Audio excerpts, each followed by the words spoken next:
김민석 총리 후보에 대한 인사청문회 얘기를 좀 해보려고 하는데 이거는 자세한 내용은 내일 얘기할 건데 저는 이제 흐름이 조국 법무부 장관 시절에 인선되고 지명이 되자마자 8월 9일날 2019년 8월 9일날 법무부 장관을 조국 장관 후보 뭐라고 지칭을 했대? 법무부 장관 뭡니까, 후보로 지명을 한 거죠. 조국. 그래서 조국 네. 씨를 조국을 지명을 합니다. 그리고 9월 2일, 3일에 청문회가 열려요. 한 달 걸리죠. 이 한 달 동안 무슨 일이 일어났습니까? 조국 고발당하고 수사하고 압수수색하고. 기소하고 압수수색까지 한 다음에 청문회가 시작이 돼요. 자, 이 흐름을 김민석 총리 후보한테 하고 싶었던 거야. 그래서 검찰이 완전 빠르게 배당을 해버렸잖아요. 압수수색도 하고 싶었겠죠. 그건 겁난 그거는 거죠. 근데 우리가 이 바보들은 이걸 기억 못해. 조국을 그렇게 몰아세워가지고 결국 뭐가 터졌어요? 2019년에 조국소, 검찰개혁, 100만 촛불 기억 안 납니까? 왜 이렇게 그 학습 능력이 없지? 만약에 김민석 총리 후보에 대한 압수수색이나 이런 것들이 수사가 진행이 된다? 국민들이 가만히 있을 것 같습니까? 조국도 그렇게 지킨 사람들이에요. 결국 조국 대표가 어떻게 돌아왔어요? 조국 혁신당으로 돌아왔어요. 김민석 총리 후보에 대해서 공격을 해서 어떻게든 낙마시키려고 하는 거, 저는 이유 중에 가장 큰 이유는 대통령 유고시에 권한대행을 맡는 게 총리란 말이죠. 이 총리 자리에 김민석 같은 자가 앉아 있으면 이재명 유고에 대한 대책이 너무 뚜렷하다는 겁니다. 국힘당이 보기에는 제일 싫은 사람이야. 그럼 국민들이 보기에는 어떤 사람이죠? 제일 적합한 사람인 거죠. 그래서 저는 여전히 이재명 대표에 대한 암살 계획, 이재명 대표 아니죠 이제, 이재명 대통령에 대한 암살 계획이나 사법살인 계획 여전히 진행되고 있고 제거 계획은 있다고 봅니다. 그 사람들, 그걸 준비했던 사람들 아무도 지금 적발 안 됐잖아요. 분명히 존재하고 있다. 그렇기 때문에 총리 임명은 너무너무 중요한 겁니다. 대통령의 뜻과 같은 뜻으로 국정을 안정적으로 운영할 수 있는 사람이 돼야 돼요. 그래서 이렇게 김민석을 공격하는 거 아니냐라는 생각이 들고요. 조국 그 사태, 그 당시 상황을 꼭 떠올려주시면 좋겠는 게, 법원 앞에, 검찰청 앞에 100만 넘는 그 시민분들이 모였던 그 기억 엄청 무섭지 않았어요? 그걸 벌써 까먹으신 것 같은데 국민들이 용납을 안 할 겁니다. 이렇게 공격하면. 자, 뭐 덩달아 지금 주진우 청문회 같이 진행되고 있고, 주진우는 이걸 어떡하냐? 까면 깔수록 자기만 나오고 있어. 그러니까요. 괜히 나섰다가 지금 자기 무덤만 파고 있습니다. 근데 저 어제도 얘기했지만 주진우가 이렇게 열심히 나대는 거는 자기 운명이 여기 걸려 있어요. 정치 탄압으로 프레임을 만들어서 나중에 자기가 특검들이 진행이 돼서 수사받으러 가면은 이 엄호를 받아야 되거든. 그래서 주진우가 이렇게 날뛰는 건데. 그리고 내란 재판 얘기 좀 해보죠. 이게 8차 공판인데, 어제 제가 9차 공판인가 8차 공판인가 이렇게 얘기했는데 6개월 동안 8차 공판이 말이 됩니까 지금? 갑자기 진짜 새삼 짜증나네. 6개월 동안 8번 공판했다는 거예요. 이러니까 무슨 윤석열을 잡아가둘 생각이 있었던 거예요, 지기현이? 네, 없지, 지금 뭐 없지. 일주일에 2명씩 증인 불러서 신문하고 있는데 이래서 뭐 끝나겠습니까? 헌재에서 이미 그렇게 많은 증인들을 불러가지고 불법 계엄인 거가 판결이 난 거잖아. 근데 무슨 증인을 계속 부르냐고요. 아니 근데 뭐 형사상 책임을 물으려면 많이 부를 수는 있죠. 그러면은 많이 재판을 잡아야죠. 6개월 안에 끝내려고 했으면은 증인을 진짜 필요한 증인들만 골라서 해야지. 시간이 없으니까. 그것만 해도 혐의가 다 입증되는 거 아닙니까? 자, 이 공판에서 나온 얘기 좀 소개를 하겠습니다. 네, 이번에는 계엄사령부에서 일을 했던 2명을 불렀는데요. 계엄사령부 기획조정실장이었던 이재식 준장과 합동참모부 계엄과장이었던 권영환 대령이 나와서 증언을 했습니다. 그래서 절차상의 문제가 엄청 많았다라는 걸 강조를 했는데요. 합법적이지 않았다는 네네. 내용이었죠. 네. 하나씩 보면은 비상계엄은 평시가 아니라 전시에 발동하는 거다. 항상 전시 계엄만 상정하고 훈련하고 연습해왔다라고 이제 권 대령이 강조를 했고요.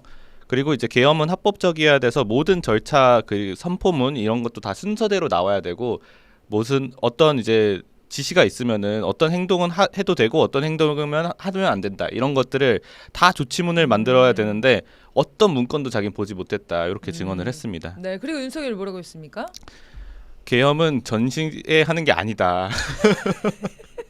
지 마음대로야. 계엄은 전쟁 나면 할 수가 없다. 너무 바빠. 싸워야 되는데 어떻게 계엄을 하고 있냐. 6.25 사변이 발발하고도 계엄 바로 선포 못했다. 왜? 전쟁해야 되니까. 군인들이 막 바쁜데 계엄까지 어떻게 하냐. 이런 주장을 했다는 거예요.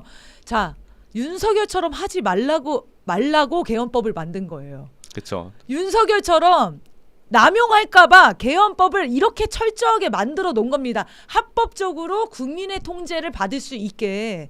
근데 윤석열은 이게 계엄을 군정이라고 생각하는 것 같아. 그러니까 자기가 군대로 통치한다고 생각하나 봐.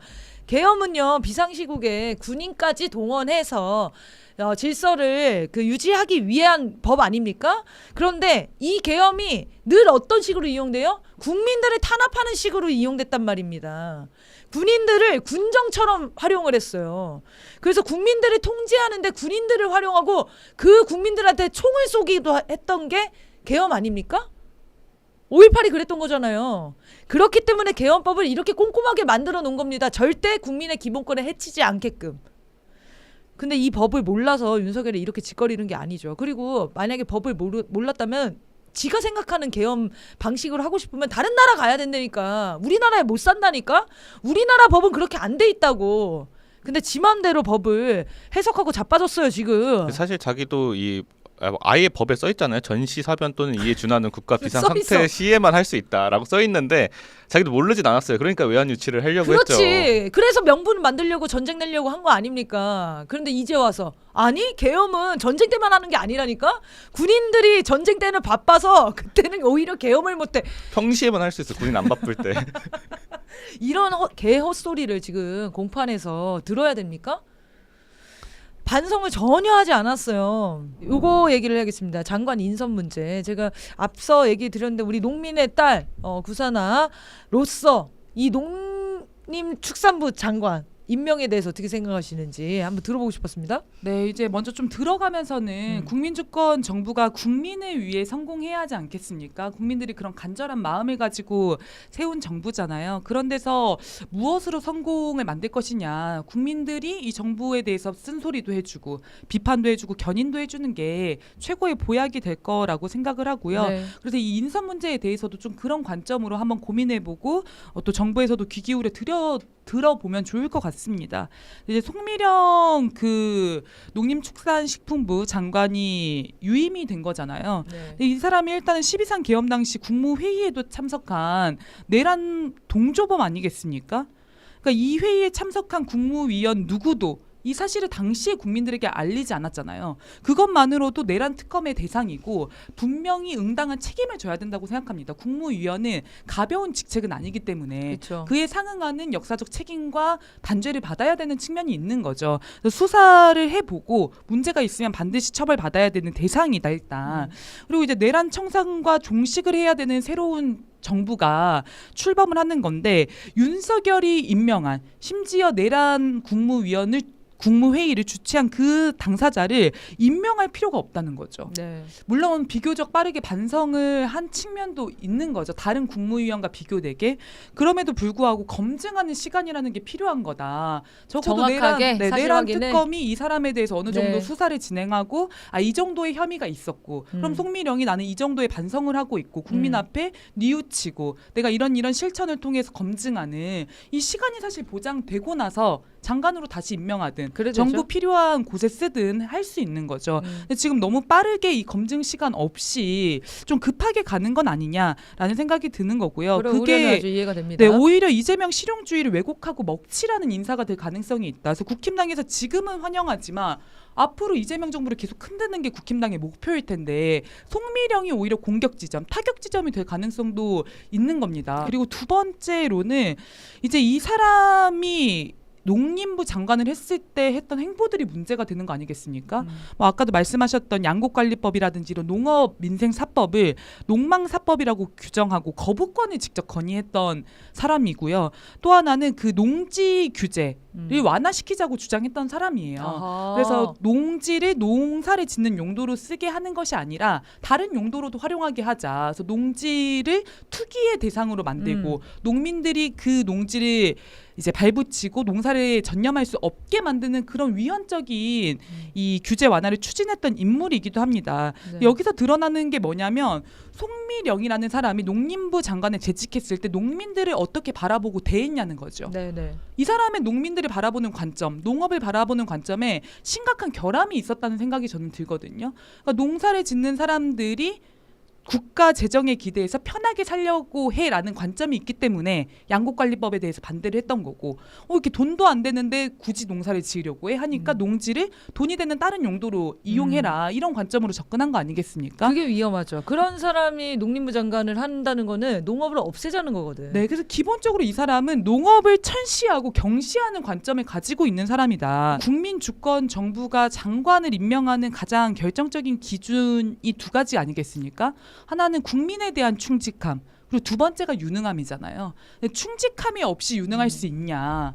충직함과 국민들을 어떻게 대하느냐 바라보느냐 이 관점에 대한 검증 없이 네. 그냥 유능성이나 실용주의 접근을 따질 수 있는 거냐 이거는 참 문제가 있다. 그래서 앞으로도 장관 인선에서 이 기준을 절대 놓치면 안 되겠다라는 생각이 드는 겁니다. 그 부분 굉장히 중요하네요. 국민들을 어떻게 바라보고 있는가. 그리고 특히 농림부 장관이라면 농민들을 어떻게 바라보고 있는가. 농민들이 이 나라의 주인이라고 생각하고 있는가. 이게 핵심 관점이겠네요. 네, 그리고 한 가지만 더 이렇게 이야기 드리면 인사라고 하는 것이 그 자체로 철학의 반영이자 이 정부가 해당 분야를 어떻게 끌고 나갈지에 대한 지향의 반영 아니겠습니까?